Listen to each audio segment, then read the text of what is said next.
бо муҳимтарин хабару гузоришҳои рӯз барномаи иттилоотии пайғом манзури шумост. Ассалому алайкум.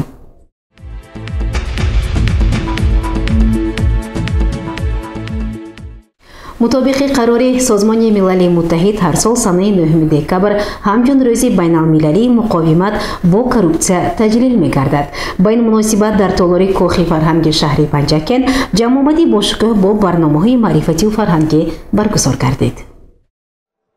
мубориза бо коррупсия ва ҷиноятҳои молиявӣ аз ҷумлаи масъалаҳои муҳимест, ки асосгузори сулҳу ваҳдати миллӣ пешвои миллат, президенти ҷумҳурии Тоҷикистон муҳтарам Эмомалӣ Раҳмон таваҷҷӯҳи мақомоти давлатӣ ва аҳли ҷомеаро ба он пайваста ҷалб менамоянд.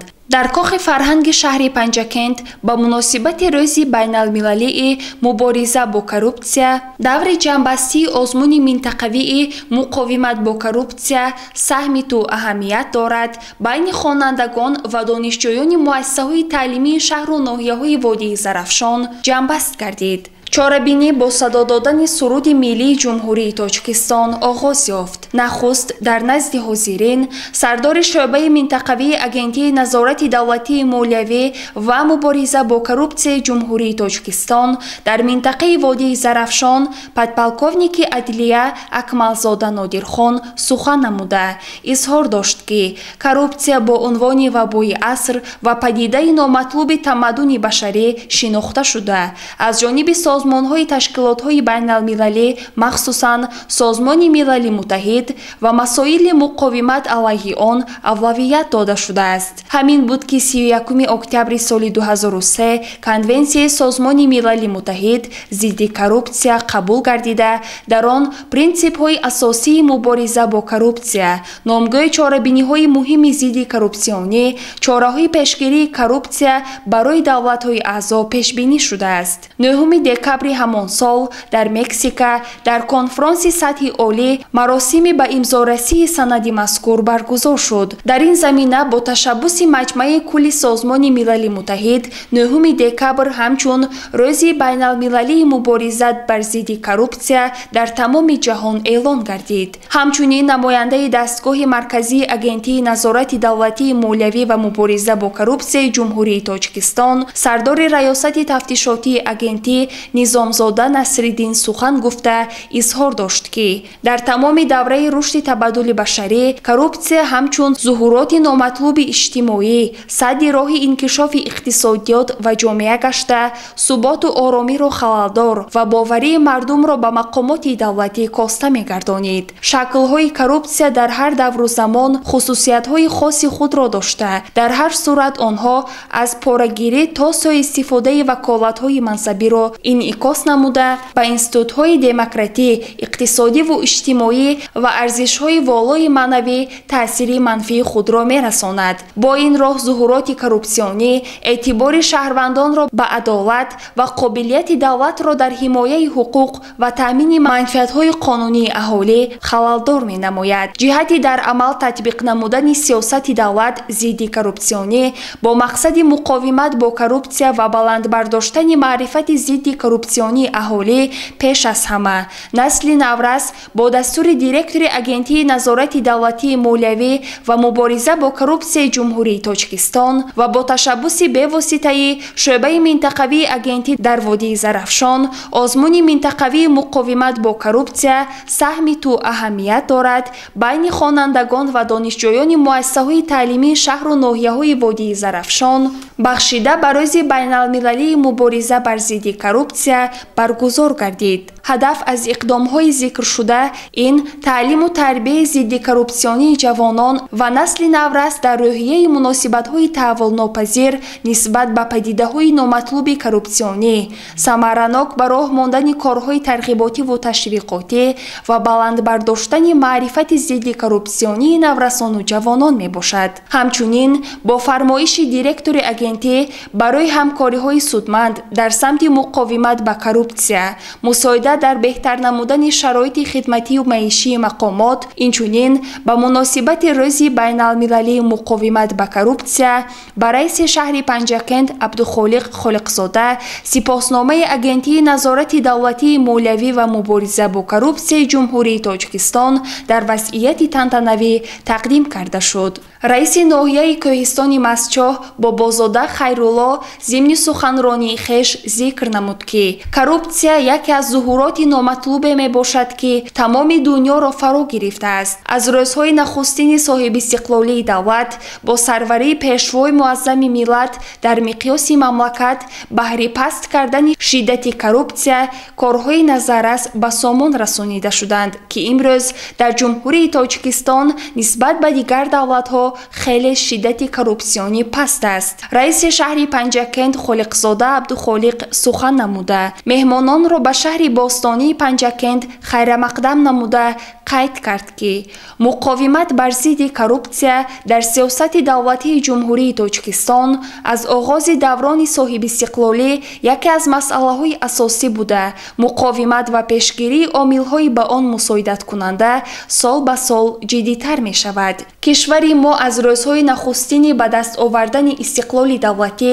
мубориза бо коррупсияро ҳамчун самти афзалиятноки сиёсати давлатӣ қарор дода ба ташаккули заминаҳои ҳуқуқию сохторӣ ва таҳкими ҳамкориҳои байналмилалиро дар ин самт оғоз намуд. асосгузори сулҳу ваҳдати миллӣ пешвои миллат президенти ҷумҳурии Тоҷикистон муҳтарам Эмомалӣ Раҳмон аз оғози фаъолият ба сифати раиси шӯрои олӣ ва баъдан ба сифати президенти мамлакат дар ҷаласаю мулоқотҳо пайваста аз роҳбарону масъулон талаб менамоянд ки бар зидди амалҳои коррупсионӣ муборизаи беамон баранд. мақомоти иҷроии маҳаллии ҳокимияти давлатии шаҳри Панҷакент барои роҳандозии мубориза бо коррупсия дар ташкилоту муассисаҳо бо ниҳодҳои марбутаи давлатӣ ҳамкории доимиро ба роҳ мондааст ва боварӣ дорем бо ҷалби доираи васеъи аҳолӣ оштинопазирӣ бо ин падидаи хатарзо муборизаро ба он пурзёр намуда ба натиҷаҳои назаррас ноил шудан мумкин аст. бахшида ба рӯзи байналмилалии мубориза бар зидди коррупсия байни хонандагон ва донишҷӯёни муассисаҳои таълимии шаҳру ноҳияҳои водии Зарафшон озмуни минтақавӣ дар мавзӯи муқовимат ба коррупсия саҳми ту аҳамият дорад ташкил ва баргузор карда шуд. мақсади чорабинии мазкур ин тарғибу ташвиқ ва таълиму тарбияи зидди коррупсионӣ наврасону ҷавонон дар роҳияи таҳаммулнопазир нисбат ба падидаҳои коррупсионӣ, эҳтиром ба қонун, баланд бардоштани маърифати зидди коррупсионӣ ва татбиқи босамари барномаҳои давлатии зидди коррупсионӣ мебошад. дар идомаи чорабинӣ ба ғолибони озмунҳои расм ва шиори беҳтарин, мақола иншои беҳтарин, саҳначаҳои иҷтимоӣ оид ба мубориза бо коррупсия ки ба муносибати рӯзи байналмилалии мубориза бо коррупсия эълон шуда буд, ҷоиза ва мукофотҳо тақдим карда барои саҳми арзанда дар мубориза бо коррупсия ва ҳамкории судманд бо мақомоти агентӣ як қатор фаъолон бо сипоснома сарфароз гардонида шуданд. хотири иштирокчиёни ҳамоишро ҳунарнамоии ҳунарпешаи халқии Тоҷикистон Афзалшоҳ Шодиев ва санъаткорони бахши фарҳанги шаҳри Панҷакент бо суруду рақсҳои ҷолиб шод намуд.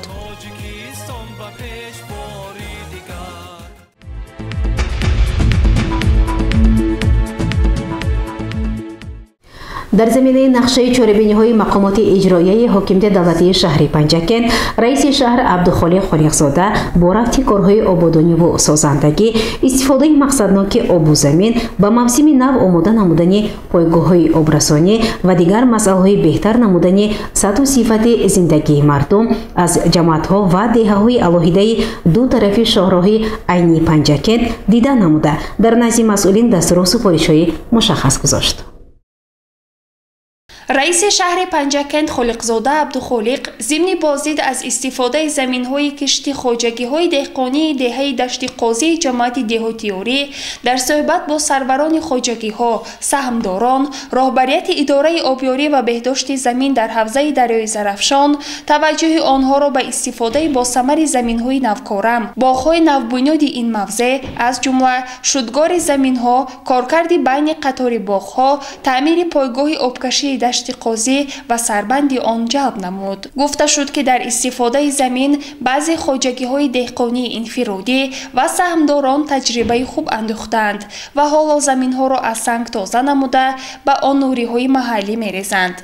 از جمله در فرمای صاحبکار مسرور سوریف که حالا مال‌های کلان پرورش می‌شوند، برای چاروا از این زمین‌ها علف یونچقه و دیگر خوراک ذخیره کردند که برای زمستانگذرانی چاروا بسنده است. ضمن بازدید همچنین رئیس شهر پنجکند با رفت شدگار تیرماهی در خواجگی دهقانی ششقت جماعت دهاتی رودکی شناس شده، توجه مسئولین را به سری وقت انجام دادن شدگار، کارکرد باغ و آمادگی به موسم کشت و کار جلب نمود. همزمان رئیس شهر پنجکند خالقزاده عبدالخالق ضمن بازدید از رفت بنیاد کودکستانی دارای 300 جای در دهه نوآباد که با سهمگذاری صاحبکاران و مساعدت مقامات اجرایی محلی حکومت دولتی شهر ساخته می شود و بنای بیمارخانه منطقوی برای 100 جای در دهه قیصر جماعت دهاتی لایق شیرالی و مؤسسه تعلیمی در دهه باغچه جماعت دهاتی شینگ برای 240 خواننده که با مبلغ گذاری بودجت ولایتی بنیاد می گردد شناس شده و بیناکاران برای با صفت و در مهلت مقرر شده انجام دادن کارها دستور داد. ضمن بازدید همچنین به رهبریت جماعت‌های دهاتی یوری، رودکی و لایق شیرالی برای به ترتیب آوردن کوچه‌های دو طرف شاهراه با نمای زیبا آرایش دادن بناهای جمعیتی و شخصی، انجام کارها در انشاءات ساختمانشان ناتمام با مسئولین مؤسسه‌های نگهداری و استفاده راه‌ها، شعبه شهری کمیته حالت‌های فوق‌العاده جهت توسعه کردن سایه‌های سیل‌رو سپارش داده شد. تاکید گردید که همه انشاءات به افتخار جشن 35 سالگی استقلال دولتی به نقشه گرفته شده سری وقت آماده کرده برابر این کارهای آبادانی در همه دهه‌ها وسعت داده شود. رئیس شهر پنجکند عبدالخالق خالقزاده ضمن بازدید با رفت بنیاد خط آب پولزی از پایگاه آبکشی دوپوله تا دهه قیصر جماعت دهاتی لایق شیرالی شناس شده با فعالان دهه که در راه اندازی این لایحه سهم می‌گذارند عرضی سپاس نمود. اطلاع داده شد که با سهمگذاری صاحبکاران و ساکنان دهه، مساعدت مقامات اجرایی محلی حکومت دولتی شهر، تجهیزات آبکشی و یک مقدار قبور دسترس شده، حالا نصب و گذاشتن آن طبق لایحه ادامه دارد. با انجام این لایحه زیاده از 220 هکتار زمین‌هایی که در آخر کانال مرغ در واقع بوده از نارسایی آب پولزی عملاً از گردش کشاورزی بیرون ماندند، آبیاری کرده خواهند شد. هنگام بازدید همچنین با رفت تعمیر تجهیزات پایگاه آبکشی دوپوله که توسط آن بیش از 2200 هکتار زمین آبیاری کرده می شود شناس شده برای به موسم آبیاری به کار آماده نمودن آن دستور داده شد. همچنین دهقانان خواجگی دهقانی به نام میرزا بابا قیاموف جماعت دهاتی خلیفه حسن از قطعه‌های آخرین در موضع قواله حاصل سبزی را جمع آوری کردند. با آنها برای رویانیدن حاصل فراوان استفاده با ثمر زمین اظهار سپاس کرده شد. گزارش صبرینا اکرم و وشا حسین صالحов.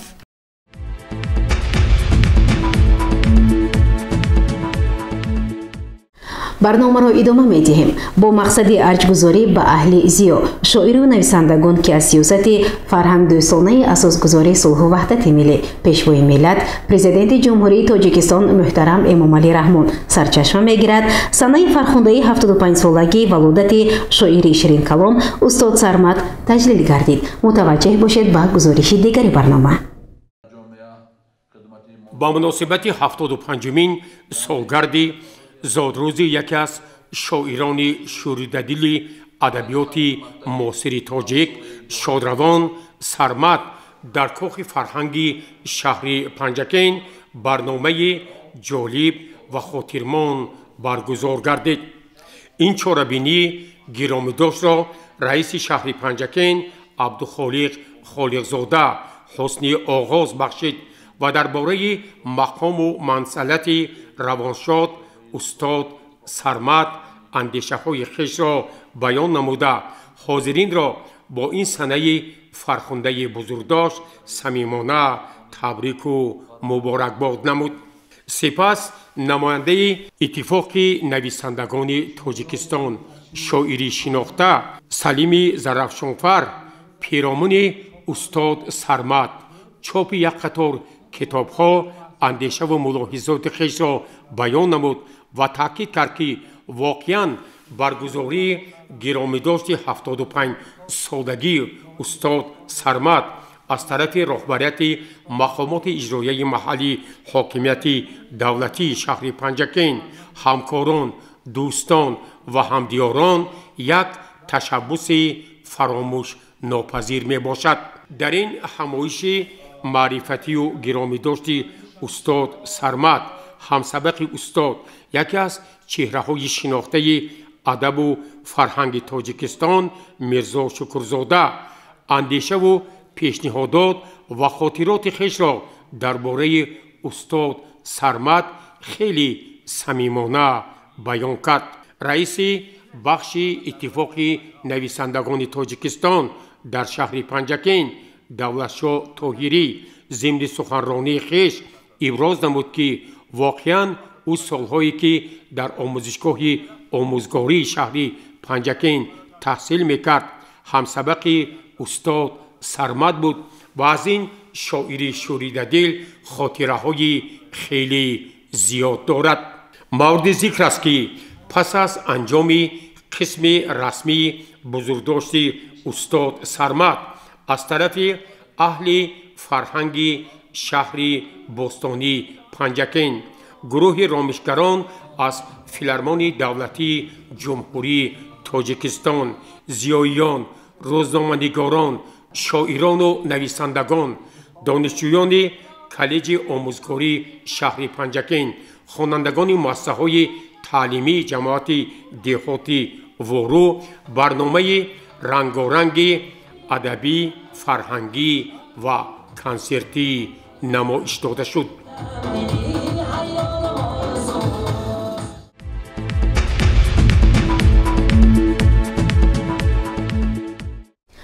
дар ҷамоати деҳоти Саразм барои рушди соҳаи кишоварзӣ бунёди иншооти нав имкониятҳо сол то сол зиёд мешаванд. зимни бозиди навбатии раиси шаҳри Панҷакент Абдухолиқ Холиқзода дар ҷамоати деҳоти Саразм ҳолати таъмиру таҷҳизонидани пойгоҳҳои обкашӣ, рафти бунёди иншооти ҷашнӣ, ғамхорӣ нисбат ба собиқадорон дар маркази таваҷҷӯҳ қарор дошт.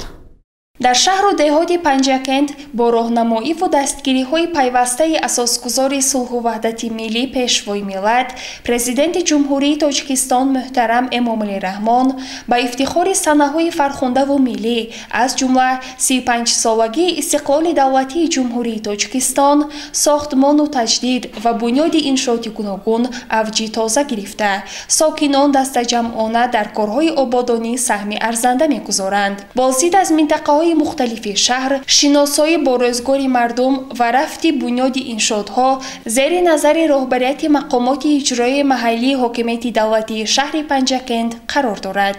дар ҳамин замина раиси шаҳри Панҷакент Холиқзода Абдухолиқ бо рафти бунёди иншоотҳо дар ҷамоати деҳоти Саразм шинос гардид. дар деҳаи навбунёд бо ҳашари дастаҷамъона ва саҳмгузории шахсони саховатпеша пули нав бунёд мешавад. зимни шиносоӣ бо рафти сохтмон дар ин мавзеъ раиси шаҳри Панҷакент ба аҳолии деҳа ки иқдоми некро пеш гирифта бо ҳашари дастаҷамъона пули нав бунёд мекунанд ва дар ободии деҳа саҳм мегузоранд, аз номи мақомоти иҷроии маҳаллии ҳокимияти давлатии шаҳр изҳори миннатдорӣ баён карда изҳор намуд ки ҳамаи мо зери сиёсати бунёдкорона ва созандаи пешвои муаззами миллат муттаҳид гардида ватани худ, шаҳри худ ва деҳаамонро ободу зебо мегардонем. дар навбати худ сокинон низ бо шукргузорӣ аз давлати ободу озод қайд намуданд ки кӯшиш мекунанд деҳаи худро боз ҳам ободтару зеботар гардонанд. ба мавсими нав омода кардани шабакаҳои обрасонӣ барои рушди соҳаи кишоварзӣ хеле муҳим аст. бинобар ин ҳолати таъмиру таҷҳизонидани пойгоҳҳои обкашӣ таҳти назорати доимии раиси шаҳри Панҷакент қарор дорад. дар ҷараёни шиносоӣ бо фаъолияти соҳаҳои гуногуни ҷамоати деҳоти Саразм раиси шаҳри Панҷакент Холиқзода Абдухолиқ аз пойгоҳҳои обкашии Ленинград 1 ва Ленинград 2 дида намуд.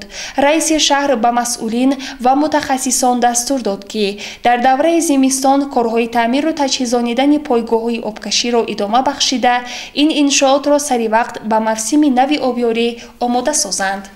собиқадорони меҳнат махсусан занону бонувон ки солҳои зиёд дар соҳаҳои мухталифи хоҷагии халқ фаъолият карданд, зери таваҷҷӯҳу ғамхории пайвастаи ҳукумати ҷумҳурии Тоҷикистон қарор доранд. Дар ҷамъияти деҳоти Саразм раиси шаҳри Панҷакент собиқадори соҳаи кишоварзӣ Шафоат Абдураҳимоваро аёдат намуд. раиси шаҳри Панҷакент зимни мулоқот ва ҳолпурсӣ иброз дошт ки собиқадорони меҳнат ки умри бо баракати хешро барои пешрафти хоҷагии халқ сарф карданд, доимо таҳти таваҷҷӯҳ ва ғамхориҳои пешвои муаззами миллат муҳтарам Эмомалӣ Раҳмон қарор доранд. ҳамчунин ба Шафоат Абдураҳимова кӯмаки моддӣ расонида шуд. дар навбати худ собиқадори меҳнат Шафоат Абдураҳимова миннатдории самимии хешро ба ҳукумати ҷумҳурии Тоҷикистон, вилояти Суғд ва шаҳри Панҷакент баён кард.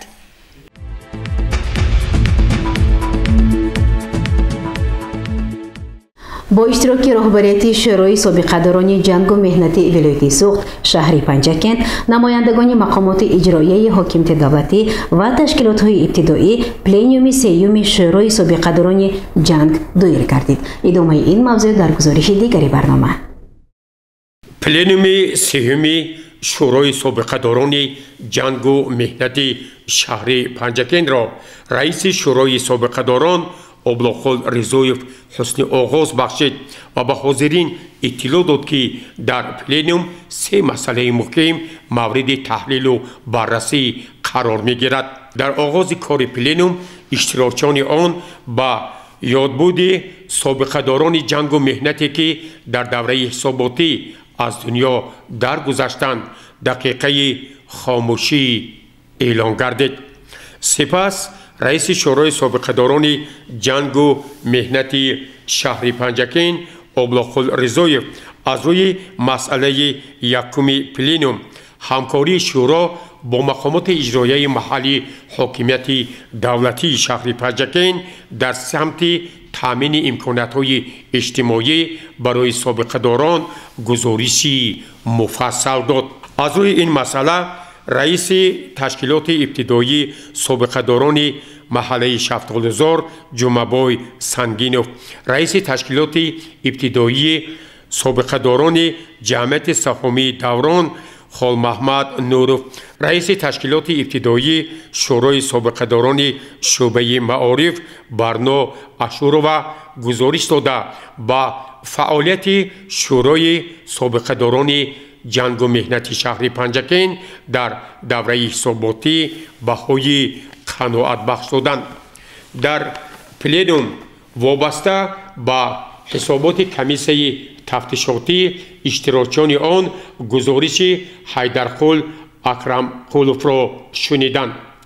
пиромони омодагӣ ба маҷлисҳои ҳисоботӣ ва интихоботӣ дар соли 2024 муовини раиси шӯрои собиқадорони ҷангу меҳнати шаҳри Панҷакент Акмал Хуҷамов гузориш дод ва таъкид намуд ки моҳҳои март ва майи соли 2024 дар ҳамаи ташкилотҳои ибтидоии шӯрои собиқадорони ҷангу меҳнати шаҳри Панҷакент маҷлисҳои ҳисоботии интихоботӣ баргузор мешавад.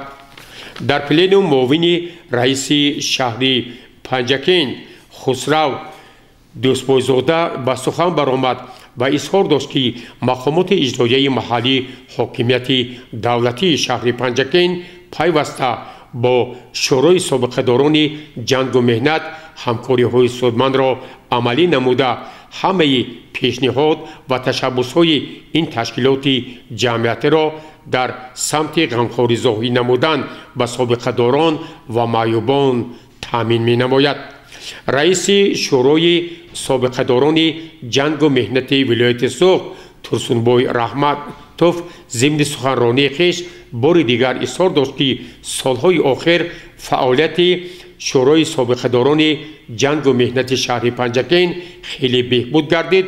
ба ӯ ҳамзамон нақшаю вазифаҳои ин ташкилоти ҷамъиятеро барои беҳдошти сатҳи зиндагии собиқадорон ба таври муфассал шарҳу изоҳ дод ва дар назди ҳозирин ва роҳбарияти шӯрои шаҳрӣ дастуру супоришҳои мушаххас гузошт. дар хотимаи кори пленум аз тарафи котиби якуми ташкилоти ҳизби коммунисти тоҷикистон дар шаҳри панҷакен савринисо қурбонова ва дигар масъулин ба фаъолони шӯрои собиқадорони ҷангу меҳнати шаҳри панҷакен медалҳои ҷашнӣ, сипосномаҳо ва дигар тӯҳфаҳо тақдим гардид. Пленум аз рӯи ҳамаи масъалаҳои баррасӣ гардида қарорҳои дахдор қабул кард.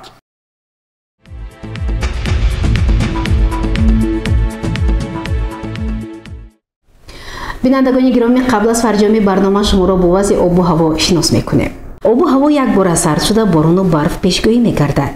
кумитаи ҳолатҳои фавқулодда ва мудофиаи гражданӣ назди ҳукумати ҷумҳурии тоҷикистон аз якбора сард шудани ҳаво ва боридани борону барф дар аввали ҳафта ҳушдор додааст. ин ниҳод бо нашри як ҳушдор гуфтааст ки санаҳои 12-13 декабри соли равон дар тоҷикистон ҳавои сард дар назар дошта шуда борон ва дар баъзе водиҳо барф меборад. кумитаи ҳолатҳои фавқулодда афзудааст ки дар ноҳияҳои кӯҳӣ барфи зиёд меборад ва дар водиҳо ва доманакӯҳҳо рӯзона ҳарорати ҳаво 8-13 дараҷа паст шуда дар баъзе ноҳияҳо фаромадани туман низ дар назар аст.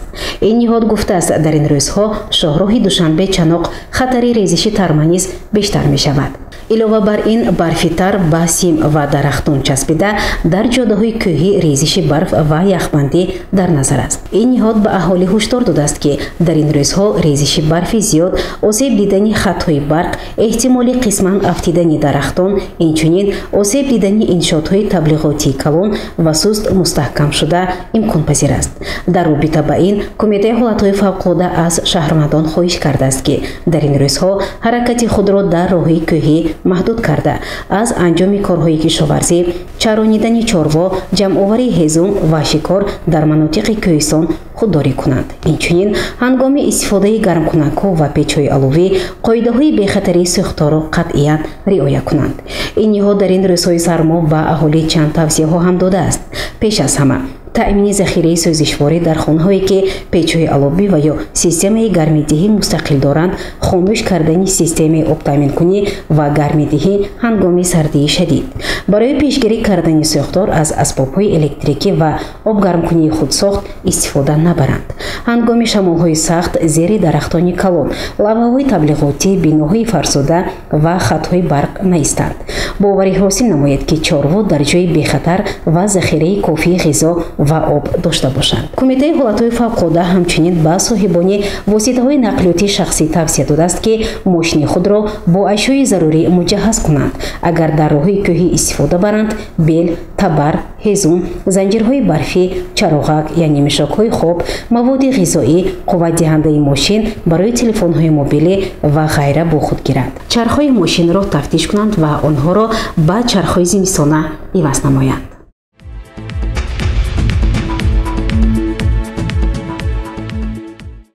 бинандагони гиромӣ, новобаста аз вазъи обу ҳаво барои ҳар яки шумо саломатиро хоҳонем. дар ҳамин ҷо бо шумо худоҳафизӣ мекунем. хайр.